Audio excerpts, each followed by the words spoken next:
पाकिस्तान तहरीक इंसाफ बल्ले के अलावा दूसरे इंतखाबी निशान पर भी इलेक्शन लड़ सकती है। इलेक्शन का बॉयकॉट किसी सूरत नहीं करेंगे। चेयरमैन PTI बैरिस्टर गौहर की सहाफियों से मुलाकात में गुफ्तगू। कहा पेशावर हाई कोर्ट ने नोटिफिकेशन जारी करने का हुक्म दिया लेकिन नहीं हुआ। PTI को बतौर जमात माइनस करने की कोशिश की जा रही है। इलेक्शन कमीशन के जरिए PTI को पीछे धकेला जा रहा है। बोले अब चीफ जस्टिस ऑफ पाकिस्तान को मुदाखलत करना होगी। अगर अदलिया किरदार अदा करे तो मसाइल का हल मुमकिन है। चेयरमैन PTI का सुप्रीम कोर्ट से मामले का नोटिस लेने का मुतालबा। कहा उनके पास प्लान B और C भी है जिससे वो पार्लियामान तक जाएंगे।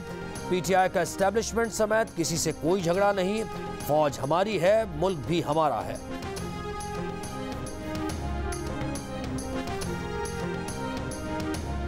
बल्ला PTI के पास रहेगा या नहीं। पेशावर हाई कोर्ट में इलेक्शन कमीशन की नजरसानी अपील पर डिवीजन बेंच कल समाअत करेगा। पेशावर हाई कोर्ट के सिंगल बेंच ने PTI इंटर पार्टी इंतखाबात कल आदम करार देने और इंतखाबी निशान वापस लेने से मुताल्लिक इलेक्शन कमीशन का फैसला मुअत्तल किया था।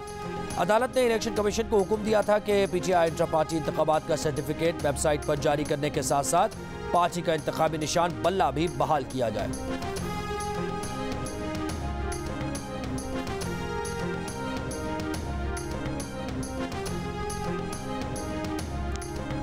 आर्टिकल 62(1)(f) के तहत ताहयात नाअहली से मुताल्लिक सुप्रीम कोर्ट का फैसला चलेगा या इलेक्शन एक्ट। सुप्रीम कोर्ट ने मीर बादशाह कैसरानी केस में ताहयात नाअहली से मुताल्लिक नोटिस पर बेंच तश्कील दे दिया।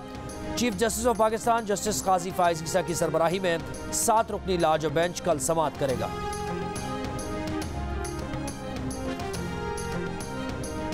नवाज शरीफ के कागजात नामजदगी की मंजूरी के खिलाफ दायर अपील पर अपीलेट कोर्ट ब्रांच ने एतराज़ आयद कर दिया। मौक़िफ़ अपनाया कि अपील के साथ RO के फैसले की मुसद्दिक़ा कॉपी लफ्ज़ नहीं है।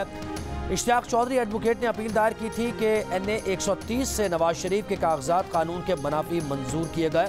सुप्रीम कोर्ट से ताहयात नाअहल करार दिए जाने के बाद नवाज शरीफ इलेक्शन लड़ने के अहल नहीं हैं। बानी PTI समेत तहरीक इंसाफ के मुख्तलिफ रहनुमाओं ने कागजात नामजदगी मुस्तरद होने के खिलाफ ट्राइब्यूनल्स में अपील्स दायर कर दी। तर्जुमान बानी PTI उमैर न्याजी के मुताबिक हल्का नवासी मियांवाली से बानी PTI के कागजात मुस्तरद किए जाने के खिलाफ अपील समाअत के लिए मंजूर भी हो गई।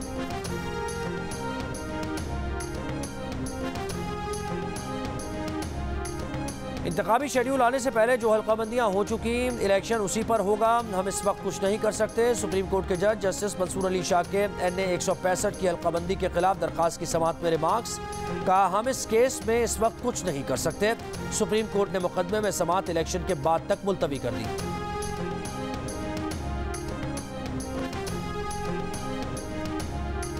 गुजरावाला कैंट पर 9 मई को हमला और जलाओ घेराव के मुकदमे में अदालत का मुराद सईद, हम्माद अजहर, फर्रुख हबीब, उमर अय्यूब, अली अमीन गंडापुर, जुबैर न्याजी और सरताज गुल समेत 51 मुल्जिमान की जायदाद जब्त करने का हुक्म। मुकदमे में मुलव्वस 51 मुल्जिमान को इख्तियारी करार देने की कार्रवाई जारी। अदालती हुक्म पर मुल्जिमान के घरों और शहर के आम मकामात पर इश्तिहार आवेजा कर दिए गए। अदालत ने मुल्जिमान के नाकाबिल जमानत वारंट गिरफ्तारी जारी कर रखे हैं। मुकदमे में बानी PTI शाह महमूद कुरैशी और परवेज इलाही भी मुल्जिम नामजद हैं। मुकदमे में इंसदाद दहशतगर्दी के साथ साथ कत्ल की दफात भी लगाई गई है।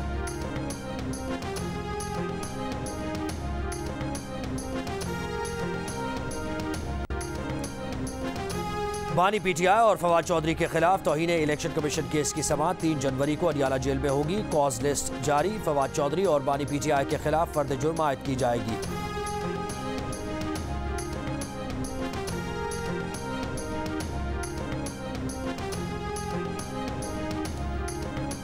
निगरान वज़ीर आज़म अनवारुल्लाह काकड़ का कहना है कि वफाकी हुकूमत कारोबार के लिए तमाम सहूलियात फराहम करेगी। बिजनेस कम्युनिटी से खिताब में कहा कि कारोबार सहूलत मरकज़ में एक छत तले तमाम सहूलियात मैसर होंगी। बोले कारोबार के फ़रोग के लिए पंजाब हुकूमत के इक़दाम काबिल तारीफ़ हैं।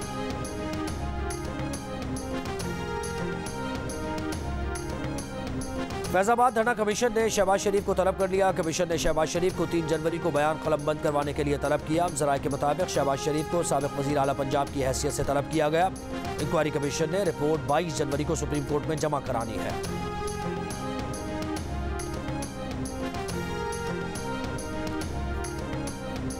फौज और सिक्योरिटी फोर्सेस के खिलाफ मनफी और बदनीयती पर मबनी प्रोपेगेंडा करने वालों को सख्त सजा दी जाए। पीपल्स पार्टी के सेनेटर बैरमंद खान तंगी की करारदाद सेनेट ने इत्तफाक राय से मंजूर कर ली। करारदाद में कहा गया कि फौज और सिक्योरिटी फोर्सेस की दहशतगर्दी के खिलाफ जंग और सरहदों की हिफाजत के लिए दी गई कुर्बानियों का इदराक करते हैं। सोशल मीडिया प्लेटफॉर्म पर पाक फौज के खिलाफ बदनीयती पर मबनी प्रोपेगेंडा किया जा रहा है। हुकूमत प्रोपेगेंडा में मुलव्वस अफराद को सख्त सजा देने के इक़दाम करे और फौज के खिलाफ मनफी प्रोपेगेंडा करने वालों को सख्त सजा दी जाए। सेनेटर बैरामंद खान तंगी की करारदाद की तहरीक इंसाफ के अरकान ने भी हिमायत की।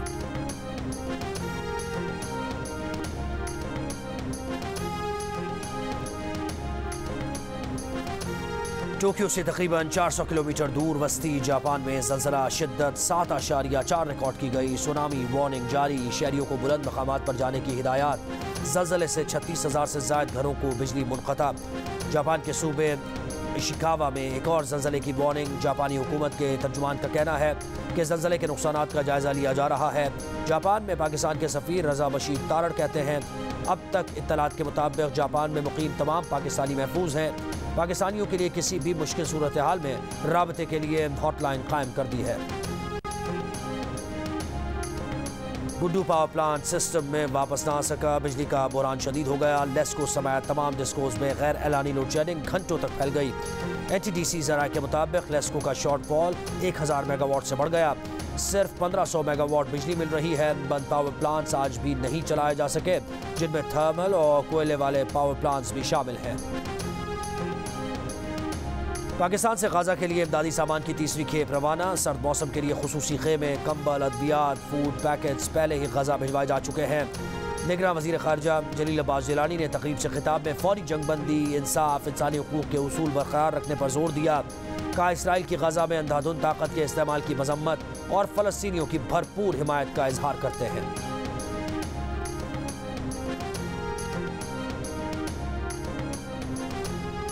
नोबेल इनाम याफ्ता बांग्लादेश के माहिर मईशत प्रोफेसर मोहम्मद यूनुस को 6 माह कैद की सज़ा सुना दी गई। मोहम्मद यूनुस को लेबर लॉ की खिलाफ वर्जी के इल्ज़ाम में सज़ा सुनाई गई। ढाका की लेबर कोर्ट ने मोहम्मद ओरान के 3 भाइयों को सज़ा सुनाई। मोहम्मद यूनुस के हामियों ने सज़ा को सियासी करार दिया। सज़ा के फैसले के खिलाफ मोहम्मद यूनुस ने दरख्वास्त ज़मानत दायर की, जो कि मंजूर कर ली गई।